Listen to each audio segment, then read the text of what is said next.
Bonjour à tous. Aujourd'hui, on parle de la BCE et de la Fed, notamment qu'est-ce qu'elles font en ce moment en termes de politique monétaire. Et donc, on verra dans un premier temps l'inflation en Europe et aussi une interview de Christine Lagarde aux États-Unis qu'elle a accordée il y a quelques jours. Et puis ensuite, on verra l'inflation aux États-Unis et une interview de Jérôme Powell. Donc, si on regarde dans un premier temps, eh bien, l'inflation en Europe, elle a ralenti sur un an en mars, conformément aux estimations. Elles ont été publiées, eh bien, mercredi dernier, ce qui renforce en fait les attentes d'une réduction de taux, de la BCE au mois de juin, même si la hausse des coûts de l'énergie et la faiblesse de l'euro assombrissent les perspectives.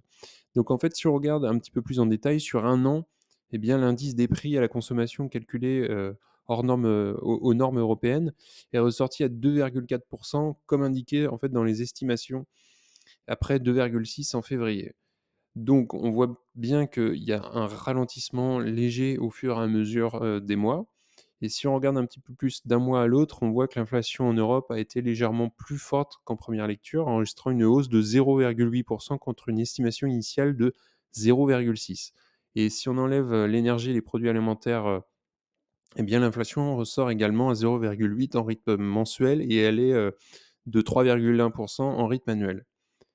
Donc l'inflation en Europe, eh bien, si l'inflation a rapidement ralenti au cours de l'année écoulée justement, eh bien, elle ouvre la voie à une réduction des taux d'intérêt à partir de juin, et les prochains mois sont susceptibles d'apporter des données fluctuantes sur la croissance des prix et un retour laborieux à l'objectif de 2. L'objectif, c'est comme aux États-Unis de ramener, eh bien, l'inflation à 2. Donc l'euro s'est affaibli ces derniers temps, d'environ 4 par rapport au dollar en début d'année, et eh bien, un mouvement exacerbé par la possibilité croissante que la Fed maintienne ses taux à un niveau plus, élevé, enfin, du moins un niveau élevé plus longtemps que prévu, en raison de la persistance de l'inflation aux États-Unis et aussi de la résistance de l'économie.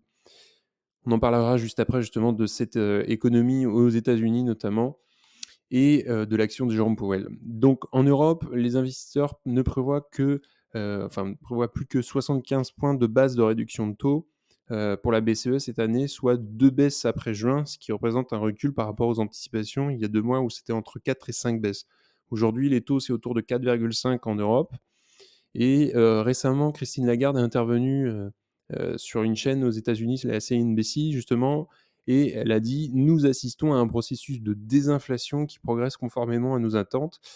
Comme je l'ai mentionné lors de notre dernière conférence de presse, après notre décision de politique monétaire et de maintenir les taux, il est nécessaire de renforcer notre confiance dans ce processus de désinflation. Cependant, si cela se déroule conformément à nos attentes, sans aucun choc majeur, nous assistons à un moment où nous devons ajuster notre politique monétaire. Donc la BCE est plutôt bien placée, eh bien, pour réduire ses taux en juin.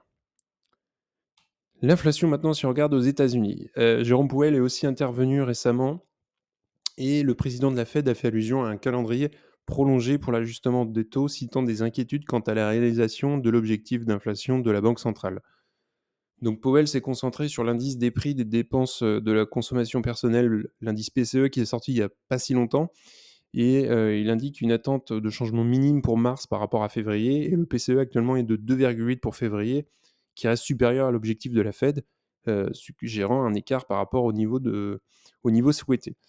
Donc lors d'un événement à Washington justement, Powell a reconnu la nécessité de disposer de plus de temps pour atteindre l'objectif d'inflation, qui est de 2, je le rappelle aussi, comme pour la BCE, et il a souligné l'importance de permettre aux politiques restrictives de poursuivre leur cours tout en s'appuyant sur des données et des perspectives évolutives pour guider, eh bien, les décisions politiques futures. Donc cela marque un changement notable par rapport aux assurances précédentes de Powell. Il y a à peine 2 semaines, en fait, il avait assuré que les perspectives économiques globales n'avaient pas changé de manière significative, malgré des chiffres qui étaient un peu plus chauds que prévu, plus tôt dans l'année, et contrairement à avant, en fait, Powell s'est abstenu de fournir des prévisions ou des assurances concernant des baisses de taux. Il y avait une première baisse de taux qui était prévue au mois de juin. Ça, je pense que ça va être un petit peu plus éloigné, et il va falloir beaucoup plus de temps.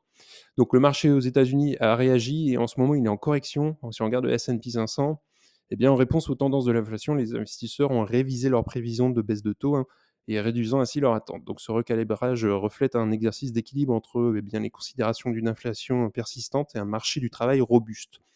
Donc un calendrier qui va être prolongé pour les réductions de taux aux États-Unis, et on le voit là, on a une correction en ce moment qui est lancée depuis mi-avril à peu près, enfin début avril sur le S&P 500 et c'est tout à fait normal, hein, parce que le S&P 500 il est en, grosse montée si on le voit depuis, novembre 2023. Donc c'est normal qu'il y ait une correction et vu que le calendrier va être plus prolongé, beh, il y a une réaction aussi à ça. Donc les récentes, remarques de Powell ont mis en lumière l'approche prudente de la Réserve fédérale dans la gestion, eh bien de la dynamique, de l'inflation et des indicateurs économiques et l'indication d'un calendrier prolongé pour les ajustements de taux souligne l'engagement de la Fed en faveur d'une prise de décision fondée sur les données pour faire face à des conditions économiques complexes. Donc si on doit conclure en ce moment, eh bien la BCE, elle, semble plus prête à baisser ses taux, bien avant la Fed. Ce serait pas étonnant d'ailleurs qu'il y ait une première baisse en juin. Et puis elle, la Fed, c'est clair, hein, maintenant, ça sera pas juin à mon avis. Eh bien, elle a besoin de plus de temps et de données aussi sur l'économie américaine. Donc à mon avis, ça sera beaucoup plus tard qu'on aura une baisse de taux. Du moins, je pense qu'il y en aura au moins une, c'est sûr, en 2024. Donc bien évidemment, il va falloir suivre l'actualité. Petit rappel aussi, on va enchaîner eh bien, à partir de la semaine du 22 avril, sur des gros résultats d'entreprise, donc les résultats trimestriels du premier trimestre 2024. Donc on aura des grosses boîtes notamment, mardi comme Visa, Tesla notamment. On aura également mercredi, eh bien Meta, IBM. Jeudi, on aura des grosses boîtes également comme Microsoft, Alphabet, Intel et cetera. Donc on va suivre tout ça, et on va faire attention aussi, le marché va sans doute beaucoup bouger.